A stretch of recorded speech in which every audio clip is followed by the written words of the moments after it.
Welcome to The Confidence Conversation, hosted by Michelle Beatty. The Confidence Conversation is a series of rich dialogues and insights shared by a variety of professionals in different industries as they unpack their secrets to being confident while sharing the building blocks, career wisdom, and their entrepreneurial journeys.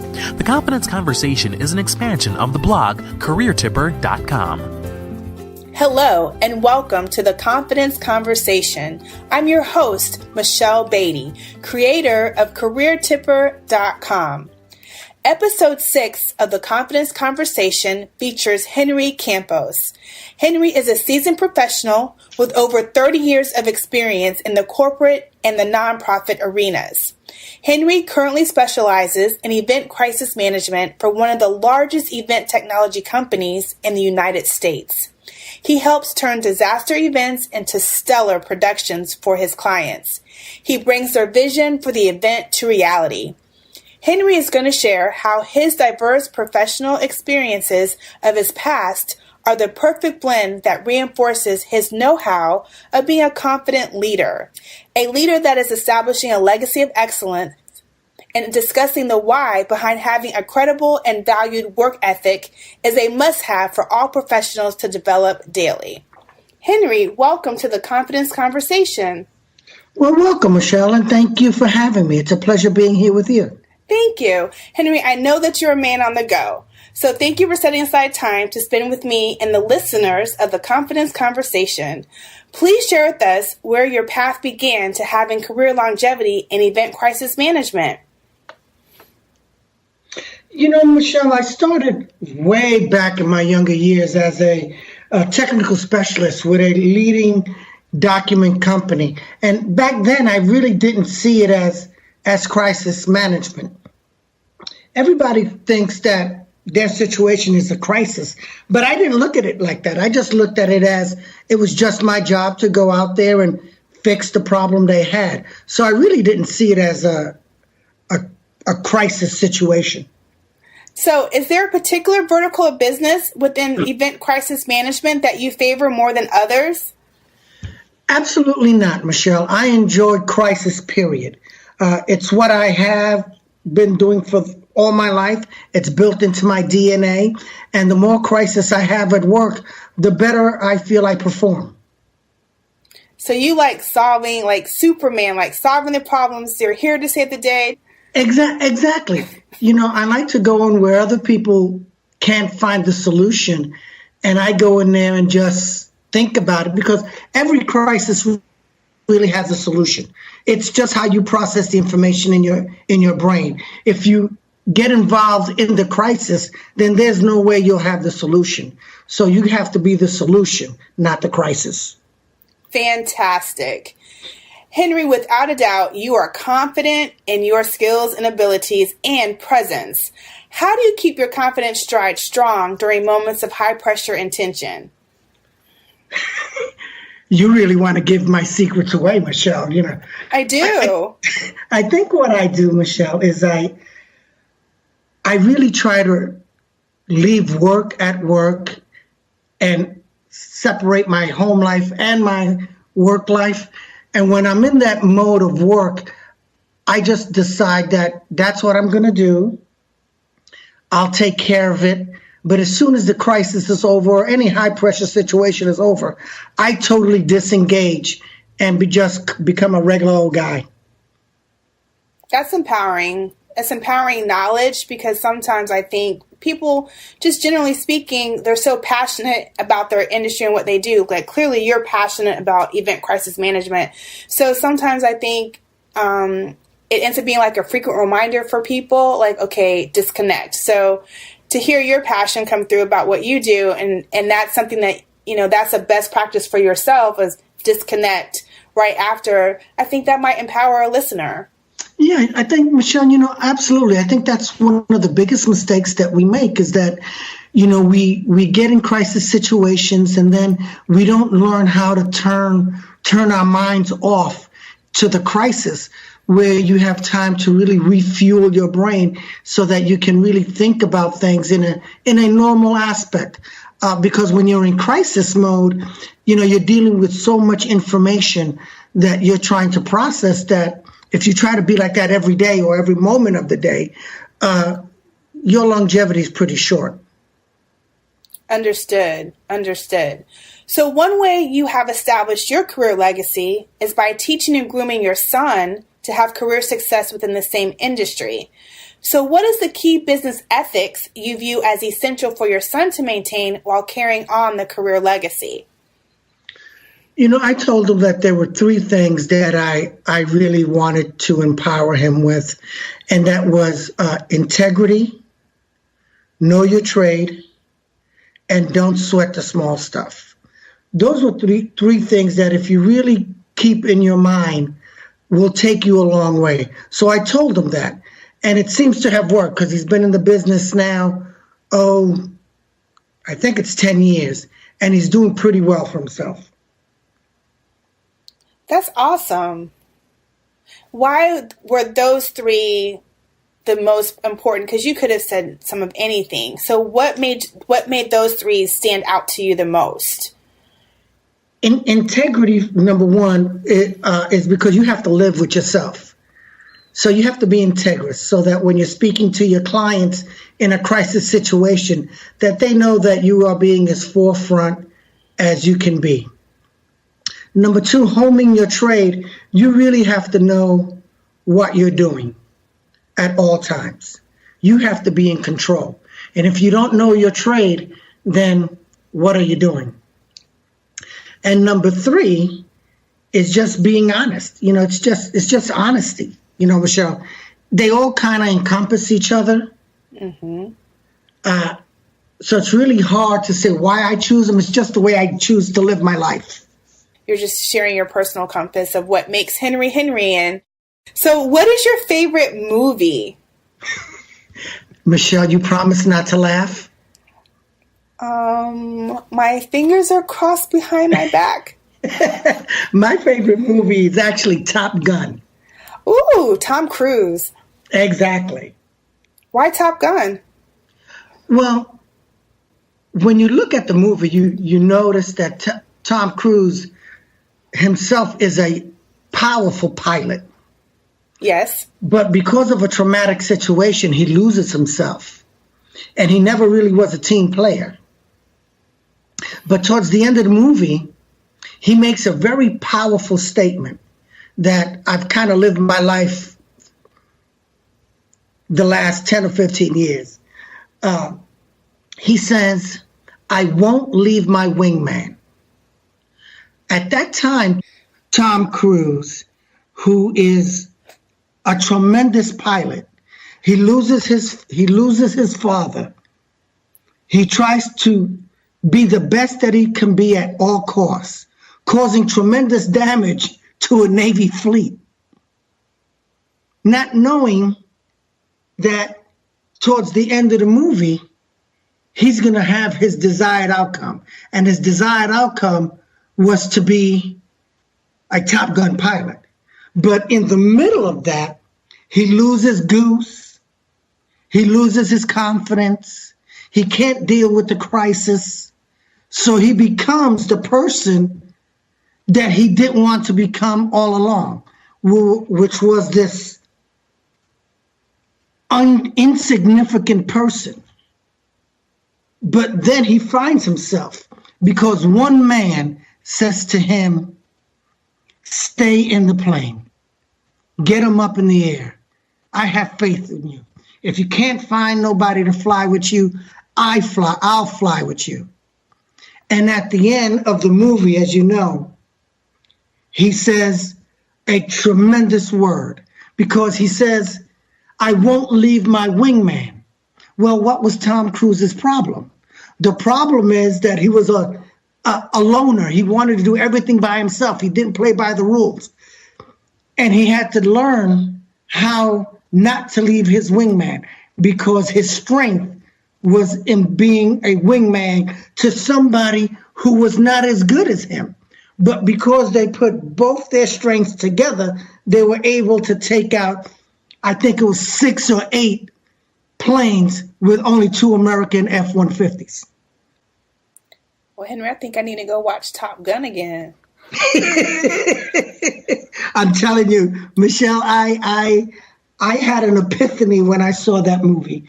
It is about as I had so much insight with that. It was unbelievable. It's really where we live our life, but we fail to understand that Michelle may be my missing piece, and if I don't treat it like that, I may miss the biggest. And I'll use this word, and I hope I don't offend anybody. I may miss the biggest blessing of my life because I didn't see Michelle as a missing piece. I just saw her as somebody who was insignificant. I think people sometimes do that. Just it's unintentional, but you're just reminding people to be mindful, to be alert, to be aware, be on the lookout for that. Be on the lookout for that missing piece, that missing person. Sure. Just think about you're looking for a job. You may run into somebody that may be the person to give you that job, but because you don't see them as the person that can give you that job, you just blow right past them. So take time to say hello to everybody. I never meet a stranger. That's true. You are very personable. I really am. And I do that for a reason, because I don't know who my next missing piece is. It could be Tom. It could be Sue. You just never know. It could be anybody. It could be the most, when you look at that person, he can seem like he's the most insignificant person in the world. But, you know, he may be a Donald Trump. Very true. Very true. So how does that transfer into what you're doing now with event crisis management? Because I understand that I'm not a one-man show, that it takes a team to do things. So when I'm on an event where I have 40 or 50 people underneath me, I have to understand that their input is very important and that they're my missing piece. So I have to listen to whatever's going on with them so that I can make appropriate decisions when we're in that crisis mode. Otherwise, I may be just sabotaging myself because I'm not listening to the other professionals that I have on board. So everyone has a reason to be there, so respect their reason for being there. Absolutely. You have to know that, and otherwise you can't do it. It's like trying to being a CEO of a company, and you trying to be the treasurer, the secretary, the sanitation man, all the positions. You just can't do it. You have to have people that do the job, and you have to trust them. And when they cross a bridge where they can't make a decision, that's where you come in and say, okay, give me your input and let's decipher this. So, Henry, what is the best advice you've given a mentee that later came back and thanked you for sharing? You know, we look at when I look at mentees, there are guys that have come to me and said, Henry, how do you have so much success with such difficult clients? And I said, because I become the client. Even though I'm there to handle their job, I really become part of them.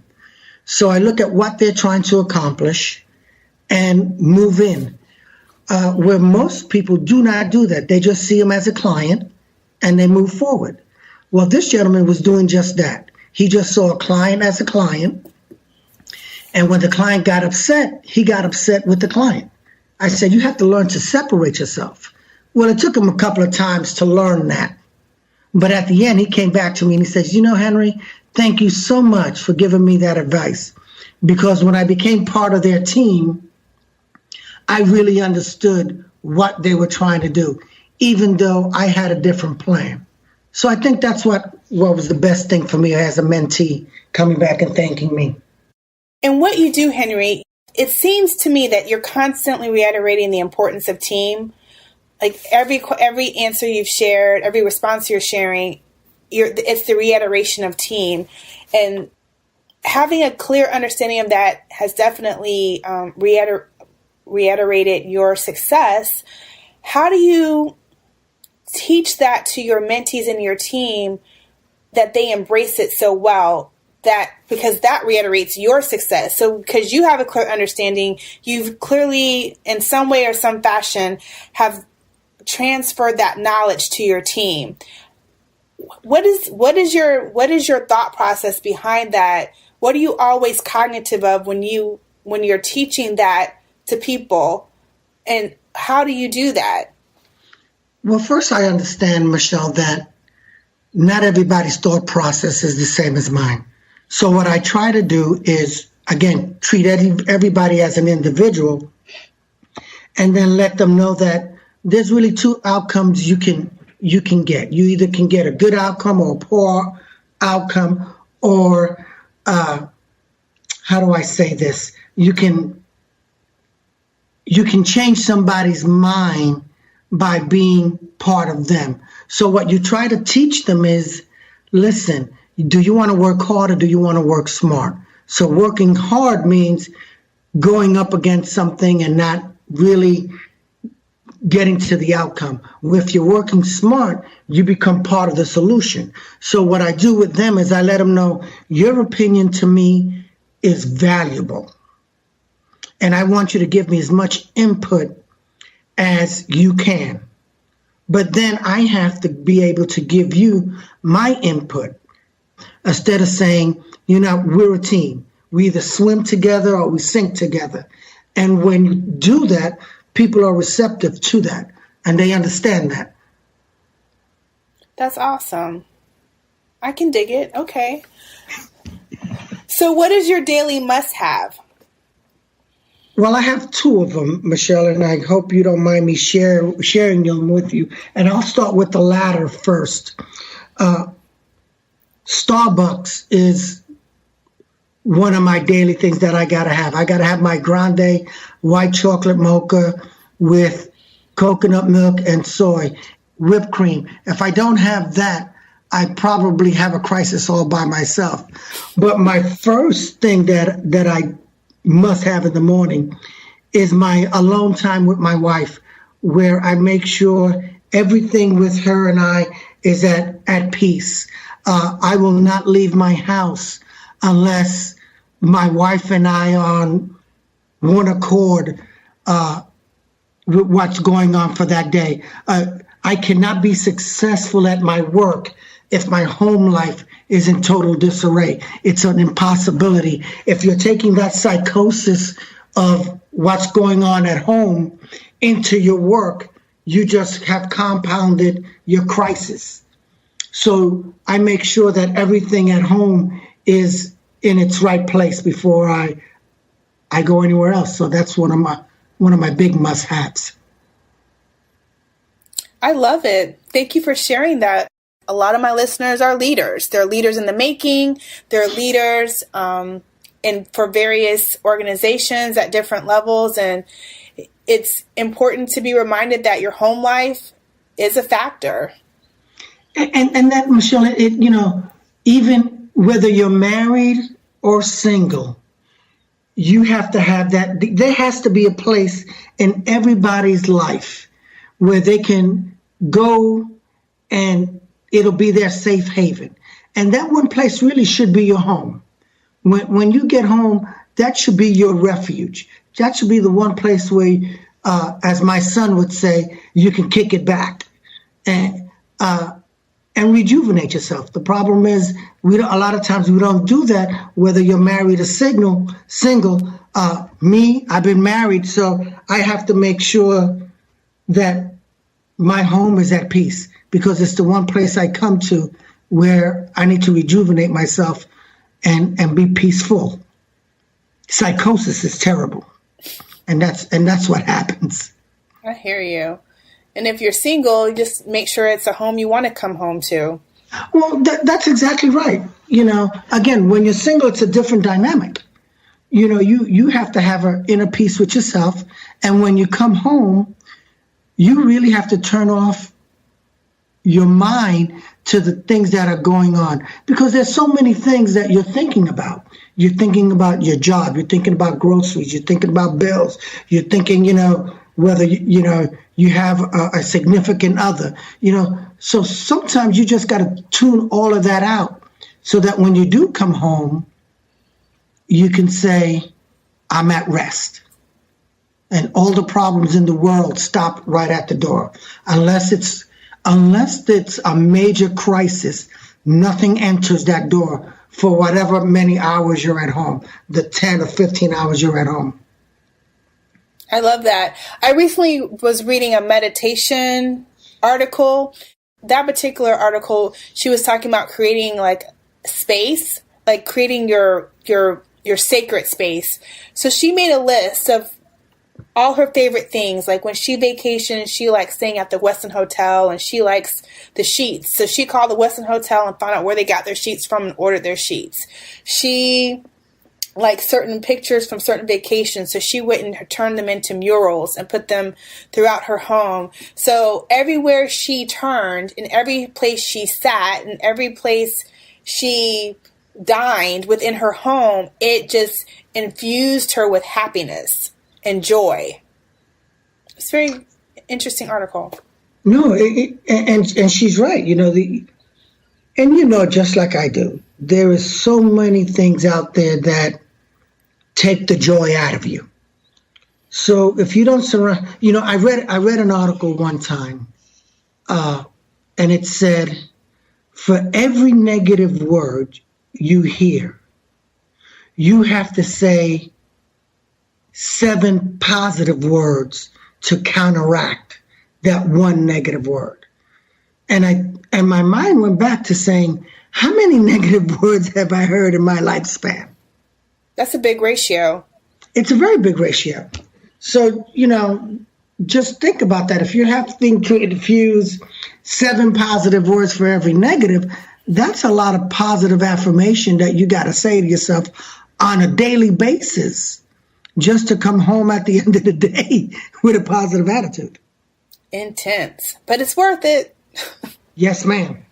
Indeed. What would be your daily must-have at work? By the time you get to work, what would be your daily must-have? I take about 30 minutes of just quiet time for myself at work, where I don't look at a computer. I don't turn on the light in my office. I just sit there for about 15 to 20 minutes, really, and just get quiet, get all my thoughts kind of together. And then I go from there. I think that's what really helps me during the course of the day. So you meditate? Absolutely. Meditation is everything. It is the foundation of who we are. You have to have, and I'll say it like this, Miss Michelle, you have to have inner peace. In any crisis situation, you've got to have inner peace with yourself, because you can't be a crisis yourself. So inner peace has to be there. That's good. Because, oh my goodness. Yeah, meditation is definitely a work in progress for me, but I definitely understand when people say it's a practice, because it is a practice, because you're working to master it on a daily basis. You're always looking to master meditation. No, absolutely. Think about it yourself, Michelle. If you were to wake up and you were just flustered all over the place, and then you go to work and you run into a crisis, just think about how upsetting you would be, or how out of focus, let's use that word, so how out of focus you would be, because you're going from an unstable situation to an unstable situation, rather than being in a stable situation where you can move into an unstable situation with some peace. And meditation can gift you that. Absolutely. If everybody should try it. But it's hard to do, because we don't know how to shut off our brain to do that. We are always thinking about 1,000 things at a time, when sometimes you just got to be able to just shut everything off and be quiet. What would you share to someone that is new to meditating, or just taking the time to implement meditation into their life, that would be the same advice you would give to someone that's been meditating for a while? Because you clearly work in a high volume, on the go, fast-paced environment, and you're sharing one of your success nuggets is meditation. So what would be something that you would share with them to remember during their practice? I mean, you shared the benefits, but what are some things that you would encourage them to focus on or consider making a part of their best practice for meditation? I think when you're practicing meditation, the full object is really not to think of anything. It's really just to be quiet, listen to your inner self, and go from there. The mistake that we made is that we sit down and we try to meditate quietly, but our mind is racing about, bills, children problem, work problems. That's not called meditation. That's called having a psychosis. So meditation is just sitting down, being quiet, and even if it's just looking out, at the stars or wherever you are. But it has to be where you're not thinking of anything that has you hyped from the day. But we're not programmed that way. We're so busy always taking our work home with us that we fail to shut that down. So it's almost an impossibility to learn to meditate. But the first step of meditation is just, even if you just did it, I do 30 minutes. Sometimes I do an hour, but if people just start with 5 minutes of just quiet time, and that's with nobody else around, you'll be fine. Okay. Well, that's great advice and insight to help people embrace it or just continue on with having it be a part of their daily routine. Henry, please share your perspective on confidently executing your daily professional tasks with the effort and attitude of excellence. Michelle, I don't want to sound, or I don't want to pat myself on the back, but everything I do, I try to do in excellence, because if I don't, it really it irritates me, to be totally honest. If I don't do it with a level of excellence, it later on comes back and irritates me and causes me more problems than what it's worth. And I start to think about it too much because I know I didn't give the best that I gave. For me, excellence is always a part of me. Okay. So I know that you travel often, you meet different people and experience amazing venues. What is your funniest memory to date in your current position? Again, when in my business, traveling all over the world, you see a lot of things. But in the moment, things are not funny because you're in a crisis mode. But afterwards, when you look at it, you start to laugh. And I'll give you an example. We had these pyrotechnic cannons come into a room, and they shot them off with confetti. Well, the confetti they had so much confetti in the cannon that the confetti blew the tile off the ceiling in the room. Oh, gosh. As the tile fell, of course, everybody was in crisis mode then. But afterwards, we just laughed because it was funny to watch that ceiling just get obliterated and come down. Okay, well, that's like a slow motion moment. It really is, we're laughing now, Michelle, I promise you. But we were standing there and, our brains was telling us to move. But our feet were like concrete. We just couldn't move. We were just shocked that hadn't even transpired. But later on, we had a good laugh behind it. I bet, because I wasn't even there and I'm tickled, so I'm sure. I'm like, alrighty then. So, yeah. What are a few things that cause you to dream bigger for yourself, personally and professionally? Michelle, I'm the type of individual that I love new things. I get bored kind of easily, and that's why crisis management for me is good.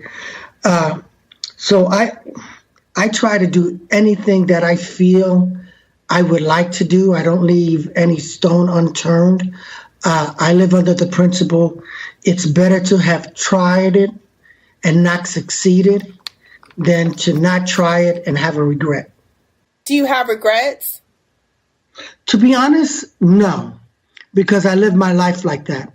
You know, I've been fortunate enough to be married to somebody who has allowed me to really go after everything, all the desires of my heart, to be totally honest. So I really don't have any regrets. That is empowering information for somebody. I hope so. Seriously, because you feel like because you feel like you found the right person to make your wife, to make your spouse, you feel that the world is yours. Like, you can conquer it, you can experience, and you can have that peace of mind of knowing that all is well. No, you're right, Michelle. You know, with being married to my wife, she has always given me the ability to do what I wanted to do and to let me know that she supports me. Now, that doesn't mean that sometimes I'll make a decision and she'll stick her 2 cents in there and tell me, are you sure that's something you want to do? Is that an avenue you want to go down? And she allows me to rethink it. Yeah, she does. You know, I'll say that I want to do something, and then she'll tell me, is that something that you really want to do? Is that the avenue you want to go down? And she doesn't say no to me. What she does is give me the opportunity to reprocess the information, and then I kind of come up with my own solution, I think. But I think she nudged me in that direction. Oh, yeah, that happens sometimes. Absolutely. That happens sometimes. I'm really tickled with this particular interview because it unexpectedly gave advice on marriage. So I think that's pretty cool, primarily because I know that a mixture of my listeners are married.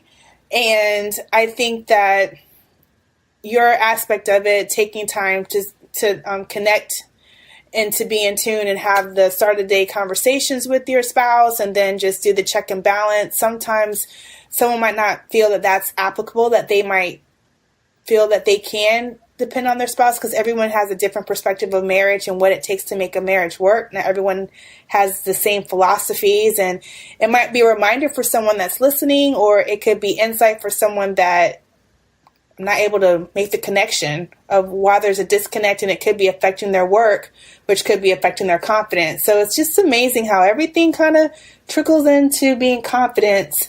Confidence fuels so many aspects of our life. Oh, it does. And, you know, half the time we're really unconscious to half of the stuff that's going on. And that's how we really get ourselves into a pinch. But it really is about being conscious to your total surroundings. I love it. I love it. So, Henry, I appreciate you joining the Confidence Conversation. And I want to end this episode of the Confidence Conversation with this affirmation. I confidently make having an attitude of excellence a part of daily actions in every area of my life. Henry, please share how listeners can get in touch with you. Michelle, they can contact me at my work email at hcampos@prg.com. Or if they want to, shoot me a phone call, they can do that by dialing 407-855-8170. Fantastic. And you can find me, Michelle Beatty, at careertipper.com and on Instagram at careertipper. Listeners, thank you for joining us today. Thank you for tuning in to this episode of The Confidence Conversation. We are grateful for our listeners and guests. For more career confidence motivation, resources, and to share your comments and feedback about this episode and share future guest suggestions, visit careertipper.com. Until next time, be career confident.